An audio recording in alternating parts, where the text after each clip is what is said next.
one was that the price doesn't include Australian taxes, so it makes it a little bit cheaper. But we always had, we've always loved the Mediterranean, so we thought it'd be a great opportunity to pick it up locally here in France and spend a couple of seasons sailing the Med. Yeah, I think for me it was picking it up in the place that it was built. So the opportunity to go to the factory and see where they're building it, what goes into it, and then having all the sort of after factory work done here in La Rochelle. I think it was at the boat show. We met down at the Sydney Boat Show when we met Gordon, and he explained to us about picking up in La Rochelle. Obviously it's a lot cheaper because you're not paying the tax, but also it's a fantastic place to start your journey, because as non-sailors we can now head into the Med for a few years, learn to sail hopefully, and just use that as a training ground before we decide to join the Ark and cross over to the Caribbean over the Atlantic. We didn't have a choice really, did we? We wanted it in Europe. Yeah. So X-Factory was the and being logical British, option. it made sense just to come over here and pick it up. We looked at a number of different boat makers' options, and I think that the Fontaine Peugeot boats just have a quality and a design finish that's above the others. In our opinion. Definitely. We looked at the inside and outside of other boats and thought that the overall build quality and the look of the boats and the finishes, everything's really nice and it's sleek, and they're designed in a way that you can make them your home on water. Yeah, I mean, I guess different boats have different characteristics, and the FP was something that just always appealed to us from the start. We looked at the three main production boats, as I guess most would. It was always going to be a production boat. It wasn't going to be something that's a bit more bespoke. But the finishes, the openness, the livability, ultimately is what sold it for us. And actually, the other thing is that we didn't want to be one of 100 others in the same bay each time, and so the Fontaine Peugeot is just a little bit different, not quite as common in other areas. Although here in France it's very common. Yeah, it is, but in other areas it's not, and it just makes it a bit special. We went to a few boat shows. We did. Right. And we had narrowed it down to about 3 production boats, which we liked. And when we were able to see them at the boat show, I think it was the Sydney Boat Show, we could see them side by side. And when we saw them side by side, Fontaine Peugeot. When you can walk off of one straight onto the next one, you can see the layout, you can see the quality of everything on the boat. And there was no choice in the end, it just came straight down to Fontaine Peugeot. It was all about the quality, I think, for us, and the layout. We loved the layout. Definitely the layout. Gary did a lot of research into which boat we would be best for us, and we came aboard one of these at the Sydney Boat Show. I had a long chat with Nod, a very long chat with Nod. He couldn't get rid of us. He couldn't get rid of us. And then we were leaving and Gary suggested we looked at something else, and I just looked at him and I said, I don't think we need to. So here we are. We've got a very general, Very loose plan. Which involves about the next 10 years. So originally, to start with, we are going to spend 2 or 3 seasons in the Med.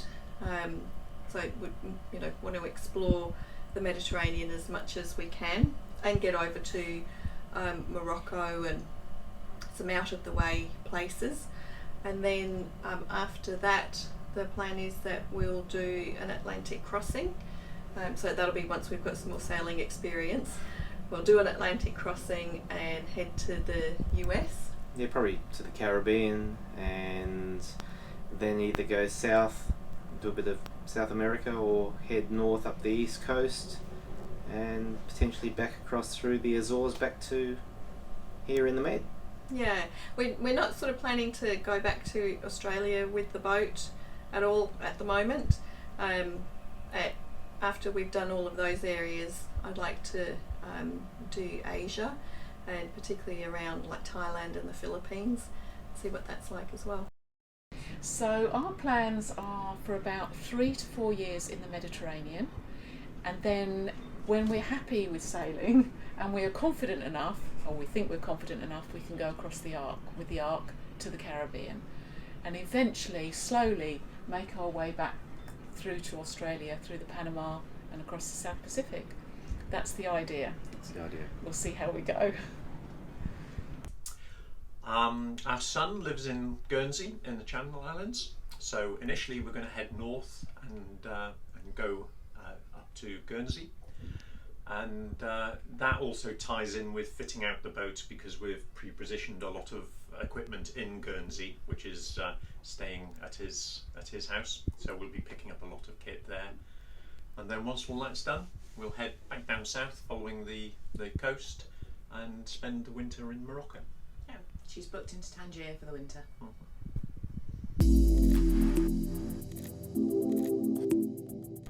Exceptional. No, it's been brilliant. I think I was saying earlier on that before you get here, you don't really appreciate what's involved in handing over a brand new catamaran and taking delivery of a brand new catamaran, and the work that Multi-Hull does to streamline that process and take the stress off, a new owner is amazing, and you really do appreciate it when you're here and you're trying to deal with French technicians and aftermarket people directly. With the language barrier and everything, it can be rather complicated. We, questioned when we were completing our selections, do we need delivery management? And we said yes. And boy, we're really glad that we picked it. I wouldn't do it without it. No, and Multi-Hull, the team that's been here has been absolutely fantastic. They know everybody, they know where to go for what the things that you need. They take you to places. We've got a little dog with us. Rom's even ran me to the vet with her. So Multi-Hull has gone above and beyond as far as we're concerned. Yeah. It's been brilliant, hasn't it, do you think? So far so good, but we've come up with no problems. Any slight problems that we have come across, we approach either Nod or Roms, and it's nearly always sorted out straight away. And the whole process, we started a year and a half ago, and the whole process from start to finish has been quite easy. Very, very good communication. No matter what we want to talk about, it doesn't seem to bother them. It may be trivial to them, but it's very important to us as non-sailors, and not once have we ever felt stupid for asking any questions.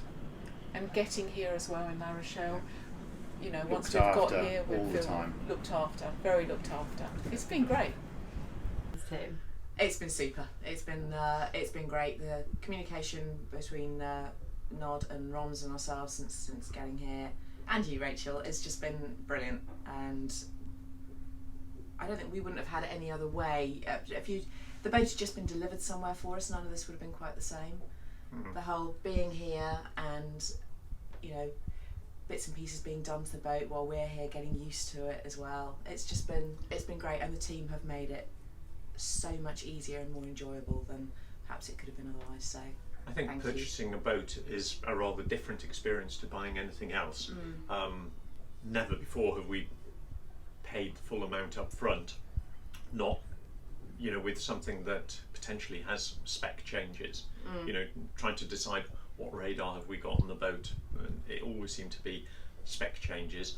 But once we've arrived here, then all those worries are Yeah. gone out to the window. It's been And you guys very have been good. super. So thank you.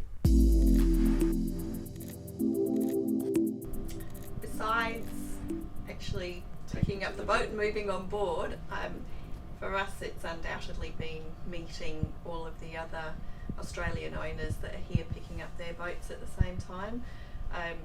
So we have met so many fantastic people who are doing the same thing as us, so they're like-minded, and we've made great friends, done heaps and heaps of social activities, so we're always, you know, on someone's boat or other. But what we've also been able to do is share information over the last few weeks about the boat, what we've learnt, also what we're doing in terms of setting it up, the different storage solutions that we're using, and it's I think the ability to talk through things with people who are going through the same thing has just been invaluable. It can be a little daunting sometimes, thinking, you know, that you're undertaking this massive venture on your own, but when you meet people who are doing the same thing, like-minded people of a similar age, you don't feel quite as alienated, and lovely group of people. Probably continue friendships forever. Well beyond cruising. Yeah. So I'd say it's we weren't expecting to meet so many great people so early on, and to make so many new friends, and it's been the highlight of the last few weeks that we've had in France. I think when we very first turned up in La Rochelle and we were shown straight on board, we met a few people who were also picking up their helier at the same time. So we cracked open a bottle of champagne, but walking on after not seeing one for such a long time, because they're not at the boat shows anymore, Definitely. just overwhelmed by the size of it, and going back to the quality again, it's just an amazing boat. It was really nice to walk on board. It was bigger and better than we imagined it to be for some reason, yet we've been thinking about it for like so long. At the boat show there's like 50 people climbing over it, and when the two of you walk on by yourself, it's just amazing. Yeah, great feeling. Because we're obviously pretty close to the UK here, it was really easy for my mum and our daughter and her boyfriend to pop over here a couple of weeks ago, and they actually moved on board with us, which was really quite special, getting straight into the whole family thing, because one of the reasons for buying a boat like this is not just for Gary and myself, it's that family and friends can come and enjoy it with us. So that really was special. But before then, the other thing that we will always remember is we first saw the boat on the hard because she was being copper coated, and Nod introduced us to the boat, and he disappeared off for 10 or 15 minutes, and as soon as he got back, his first question to us was, "Have you christened her yet?" To which I replied, "Oh yeah, we've been at it on the trampoline."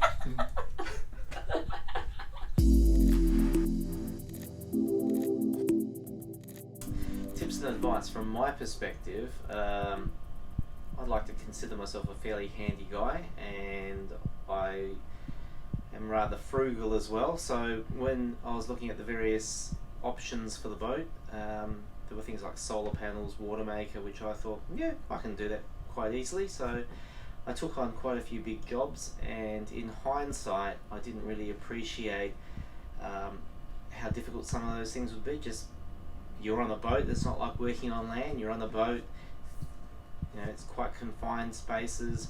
Nod did try to Yeah, discourage you. and that's the thing. Nod sort of gently tried to let me know that some of these ideas I had perhaps weren't the way I should go, but ultimately he leaves it up to you to make your own mind up. But my advice would be Listen to Nod. listen to Nod, and for simplicity, and so that you really get to enjoy your experience here in La Rochelle. You're sitting around for a while anyway, so you get to enjoy your experience. Let the professionals do the work. Don't take too much on. And small jobs, fine. Yeah. If you want to do things like fitting fans or whatever, installing a TV, that's all pretty straightforward. But leave the big stuff to the professionals. It'll make your time here a lot a lot simpler and happier. And I would say, well, tip from me would be just be patient. I think the here in La Rochelle, I don't know if it's throughout France, but the businesses are really, really busy, and so they've got 20, 30, 40 boats that they're trying to commission and service at the same time, and so things might not happen as quickly as you would like them to happen, but they will happen, and they will be done well, and if you've got any problems they will come back and sort them out, but yeah, you just need to be patient and enjoy it along the way, because you're here for a while, so yeah. And La Rochelle's a beautiful town. Yeah. There's heaps to see and do here. So plan to spend some time in La Rochelle and make the most of it. Yeah. A big bit of advice would be to send some boxes here. Take your time choosing your stuff in Australia, your homewares or some chandlery items that you might need, and send the stuff. It's not that expensive, and it saves you a lot of time and stress when you get here of having, because there's enough to buy without having to things are quite expensive in La Rochelle. They've got a very captive market here with the boat people, and there's just not the choice that you're probably used to in Australia. You might have, in Australia. So that's been great. We still have loads to buy when we get here, but it's taken that stress away for us. And the other thing is not to build yourself up too much of a project on ex-factory options or doing things yourself. Some things have to be done that way if that's what suits you, but also you need to enjoy being in La Rochelle as well. And a lot of people are getting stressed out trying to get things done, big projects on the boat that other people are just managing to go out for lunch a bit more and things like that and just enjoy the area. Yeah, we've really enjoyed the whole process, haven't we? And we've enjoyed that because we haven't got too much to do. Because you've got a big enough project as it is, without adding too much to it. Yeah. My first thing to say would be that when we, leading up to us getting here, we were all very much right. We know the boat didn't need much doing to it, so we thought we'd be able to get in, pick the boat up, and leave. And I kept telling Nod that we were going to beat his record of being the quickest people in and out of La Rochelle. Exactly. And Nod was, and then turning up, we actually very quickly got rid of that idea, because there are all sorts of bits and pieces just crop up, and it just makes life so much easier if you just turn up here relaxed about when you leave. Even though I thought we came here best prepared because we had a car full of domestic stuff. So what do we need to buy? There's not much. But there are always little bits and pieces that you still need to get stuff up and running, and actually it's now been such a relaxed time since getting here, because that's the attitude that we've made ourselves take, and it's so much better. We don't want to be leaving here with a boat that is fully up and running. We just want to obviously pick up a few bits as we toodle along down towards Morocco, and over the next couple of years, then she'll start looking really beautiful, because we'll have picked up bits and pieces as we go. Don't try and get it all done at once, I think. Yeah. Quite agree. Yeah. An evolving boat. An evolving boat. That's right. Oh, that's right. Evolution. Yes. There you go.